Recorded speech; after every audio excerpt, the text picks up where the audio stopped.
So yeah, it was a long day yesterday. It's an even longer day when you're an idiot. The problem with working alone is nobody's around to tell you you're an idiot. Sawmill. Whoa.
So I'm down here in the pit and I got the posts for the north wall brought down here.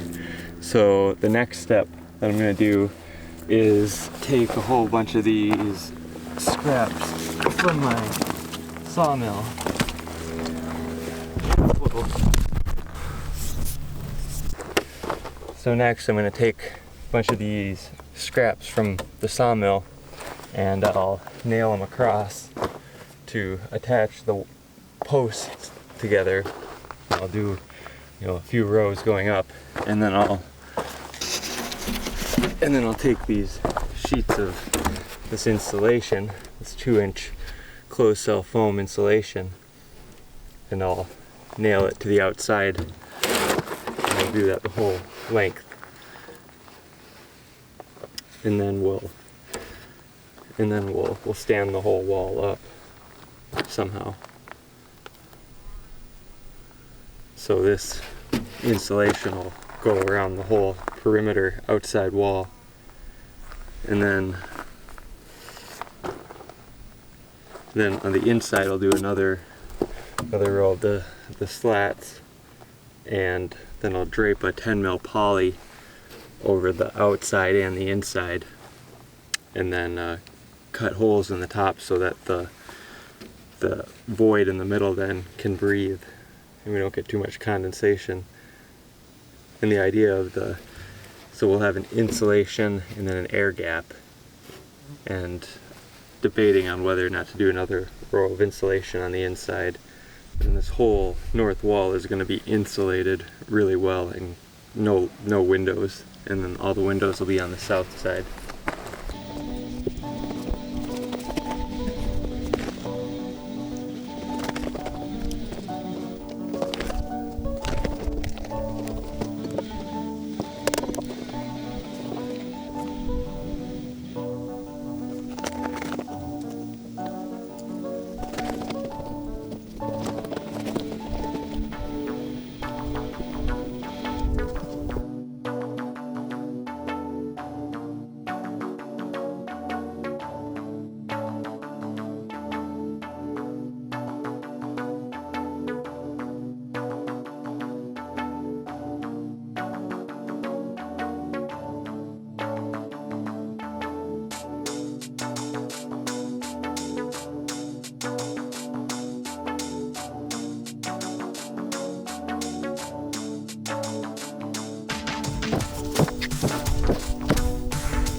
Okay, so yesterday I got these walls put together and stood up.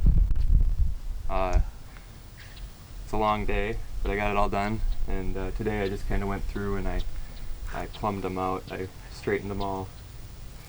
So now I forgot to put the plastic on that side before I stood it up, so I have to go through and tuck it down in between there.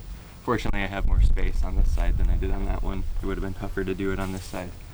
So I'll cut that, get it down in there, and then I'll cap off that end wall and put the insulation on the outside, drape plastic over it, and then I could backfill that in. And then after that, we will clear this out. I'll brace the tops together so then I can get these braces out down here. And then I can, I'm going to lay down landscape fabric. We'll put our tubing, we'll run our tubing and build our manifold boxes. And then we can start bringing in the rock, and we'll do another layer of landscape fabric. And then we will just kind of build a composting layer of grow media. So grass and topsoil and horse manure basically. And then and I'll keep building this wall up as we get that filled in.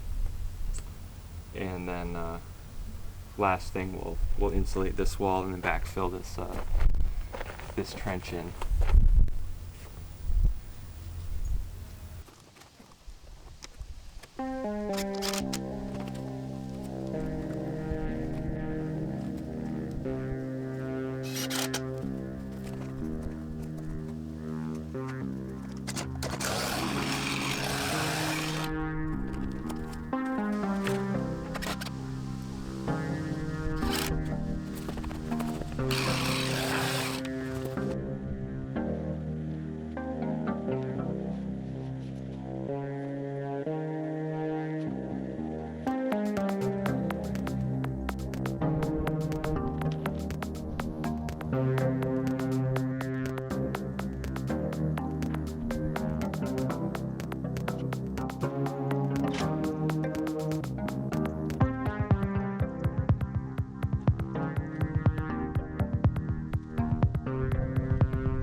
Okay, so now that I got the 3 walls up and the foam on the outside and the plastic outside of that, and I braced the posts up at the top so that I could get the bottom braces out of here, now what I'm going to do is spread out a layer of, I'll clean it up in here a little bit, get most of the bigger rocks out, and then I'll lay down a layer of landscape fabric, and then lay out our tubing for the climate battery system, how it the air ducts, which will cycle the hot air from the top of the greenhouse down through the rocks and then distribute that cooled air or warmed air depending on the season.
so now that I got the landscape fabric down, the next step is going to be to run the tubing for the battery system. And so intuitively, I thought I wanted to have more tubes of shorter length, because then you have more surface area, more contact with the rocks for the air to transfer the heat to. And I got the idea for this greenhouse from a book that I was reading called The Forest Garden Greenhouse by Jerome Ostentowski. And in there he says the rules of the climate battery that they know so far, that they've worked out to be: you want to run the volume of air that's in the greenhouse through the battery system 5 times in an hour, so in about 12 minutes. And then you want the speed of that air moving through the tubes to be about 5 feet per second. And so I put together a spreadsheet where I can take the volume of air and then the volume of the tubing and work out the length that I need for the speed, and then the number of tubes I need to get that speed of air. And it turns out that 2 tube diameters, 50 feet long each, works out a lot better than having 5 tubes 20 feet each, which was my initial plan. So I've got my flex tape here, and I'm going to measure out 50 feet of length, and then I'm gonna kind of figure out what my tubing run is gonna look like before I get out there.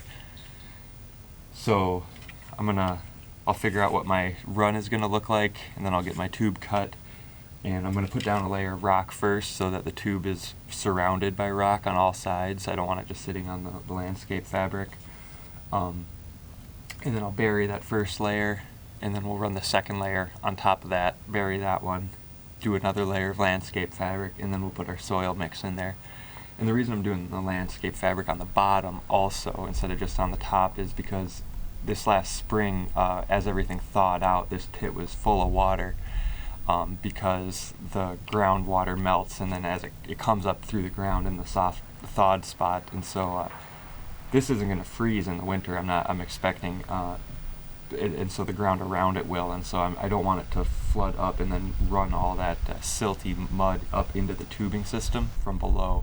So putting the landscape fabric down on the bottom as kind of a precaution, and then obviously up on the top, so that as we water the soil in the garden beds, all that doesn't run down through the rocks and into the tubing. So I'm going to figure out what my tubing run is going to look like, and then we'll start moving some rock. That'll be a chore and a half, but we'll get to it.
Okay, so I'm down here in the pit.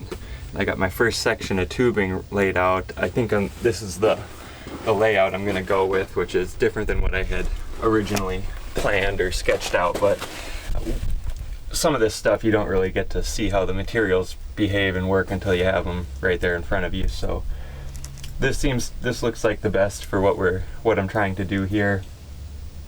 I'll have another one of the same length, and I'm going to cover this, and the second layer of tubing then will be kind of the same pattern, and then just set over here. just kind of using these big rocks to hold the tubing in place where I want it. So I'm keeping the tubing away from the walls, kind of spacing them out with these rocks. I want the tubing to be surrounded by gravel on all sides. Ideally, I would have a foot or a foot and a half between each run of tubing, you know, so where this coils back, ideally I would have this spaced out a lot more, but it is what it is, and I'm just going to work with this the way it is. I don't want it to be too close to the walls though, because the idea of the rock is it's going to be a thermal mass, and so the more rock we have surrounding the tube, the more mass we're going to be able to heat up or cool down, and then all of that thermal mass will retain its temperature. It'll be a lot slower to change as we're running the hot or cool air through it. And so the wall is insulated, but it's not going to hold heat. It's just going to stop the heat from transferring to the cold ground outside. So I want to have as much rock as possible in contact with this, and I'm probably going to bring in some big boulders that I've dug out and put them in here and kind of wrap the tubing around those. The idea being like those big rocks are going to then warm up and then hold their heat into the fall and the winter a little ways. Right now I'm gonna start bringing some wheelbarrow loads of rock in here and just kind of fill it over and get this first layer covered up, and then the second layer will come just over the top of it, and then kind of do this same configuration over on the other side, and then I'll leave them tied up like that, and then I don't know how high up I'm going to go with the rock. I'll do another layer of the landscape fabric, and then I'll just start making a composting layer to plant into grass, manure, topsoil, just repeat layers like that. And it's also possible if that whole organic layer, a couple feet of that is composting over the winter, that it'll release heat. And there's a potential that it'll even, you know, keep the greenhouse somewhat warm into the winter just from the biomass decomposing. So that would be pretty neat. I hadn't planned on that. I was just kind of planning on using this climate battery for the temperature control, but we'll see how it works this first season. We're also going to be pretty late into the season, so we're not charging the battery with the heat all summer like we will next year. So we're not really going to get a true evaluation of it this winter, but we'll get an idea, and it'll be certainly better than nothing. And it'll be nice to have somewhere to start the seedlings next spring, and you know, if nothing else. So I'm gonna get to it, start moving some rock, and see how far we get today.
Okay, so here we have our pretty much completed climate battery portion of the greenhouse. This will be the heart of the system right here, and I'm really excited to see it work.